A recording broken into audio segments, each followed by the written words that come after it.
the Lord. Welcome in the house of Jesus Christ. Let us bow our heads. Heavenly Father, Father, we thank you, Father. Father, we give you all the honor. Father, we give you all the glory, Father God. Father, we glorify, we magnify your name, Father God. Father, there is no one like you, Father God.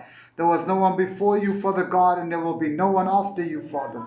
Father, you are the King of Kings. You are the name above any other name, Father. Father, we give you all the honor. We give you all the glory. We thank you, Father God, that we can celebrate your day, Father God, that we can celebrate and that we can have thanks in our hearts, Father God, to know that we are sons and daughters of the Most High God, Father. Father, we pray in the mighty name of Jesus. Amen and amen.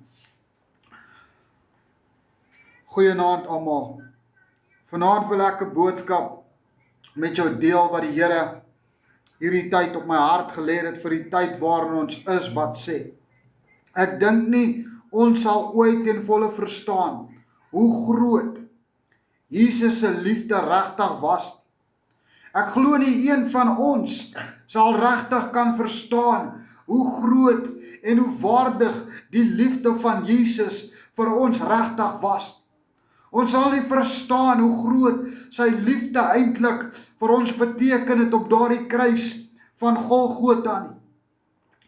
Dat hy geweet het wat vir hom wag en steeds gekies het om die pad by die kruis te stap.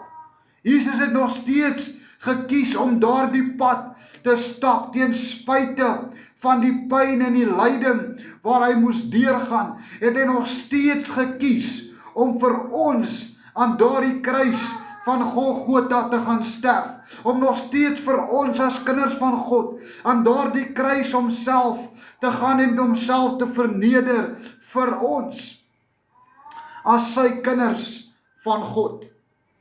Hy het geweet van die pyn en lyding, die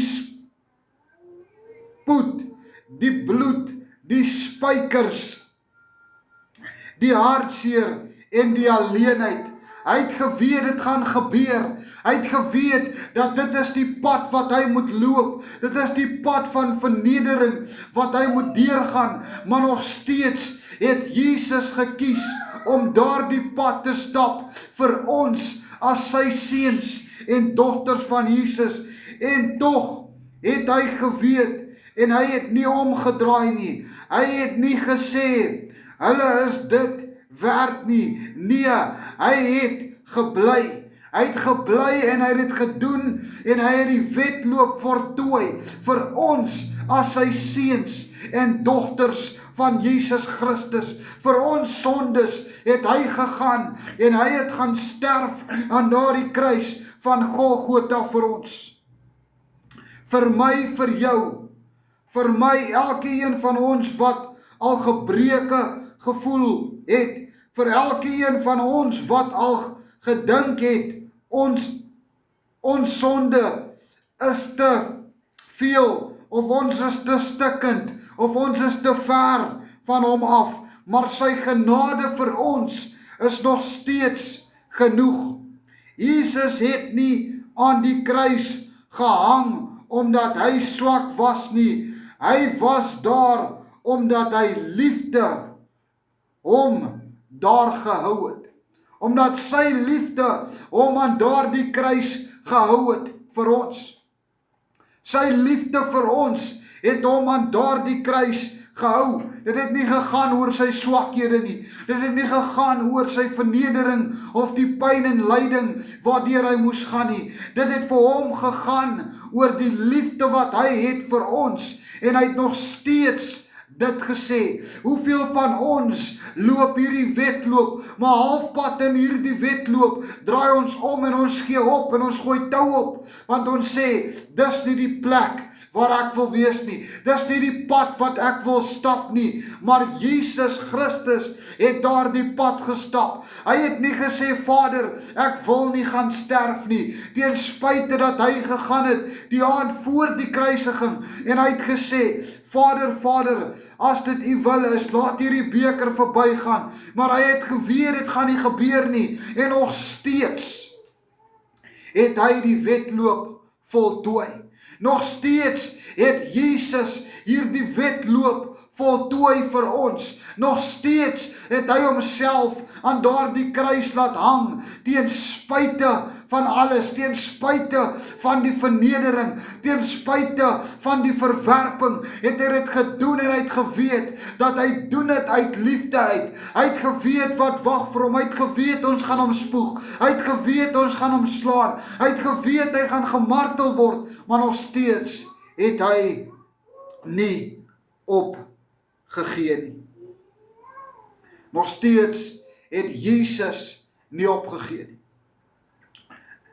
Dink net daaraan, die Seun van God met 'n woord aan sy liggaam, 'n wond aan sy liggaam en pyn in elke area van sy lewe, het hy steeds gekies om sy lewe neer te lê, sodat ons kan lewe.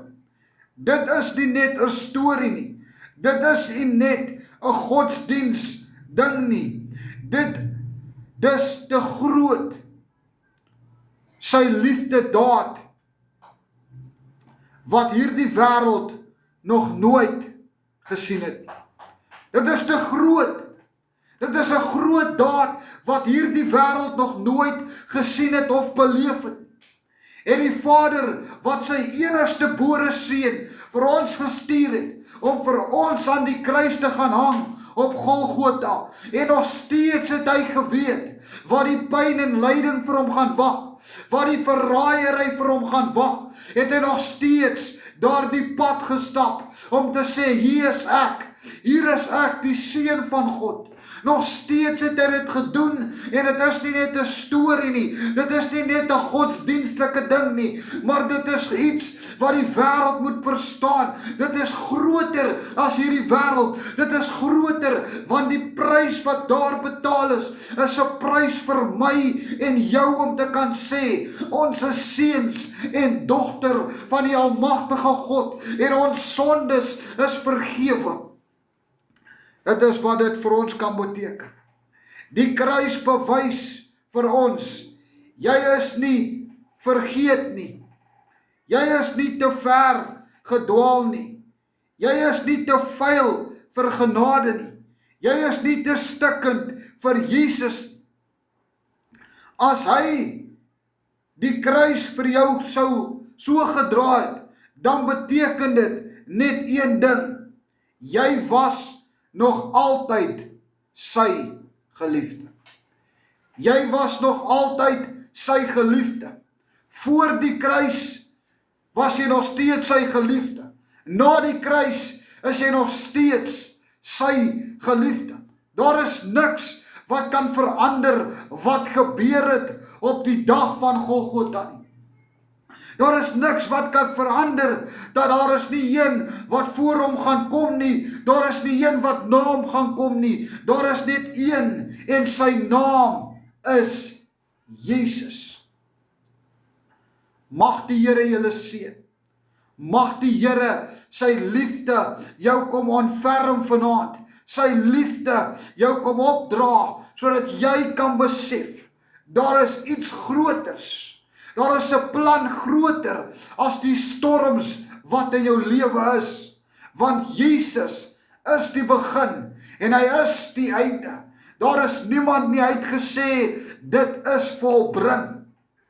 Hy het gesê, dit is volbring, en daardie naam volbring vir ons, sê, dat ons het versoen met die Vader. Ons het versoen met Jesus. Mag die Here julle seën in Jesus naam. Amen.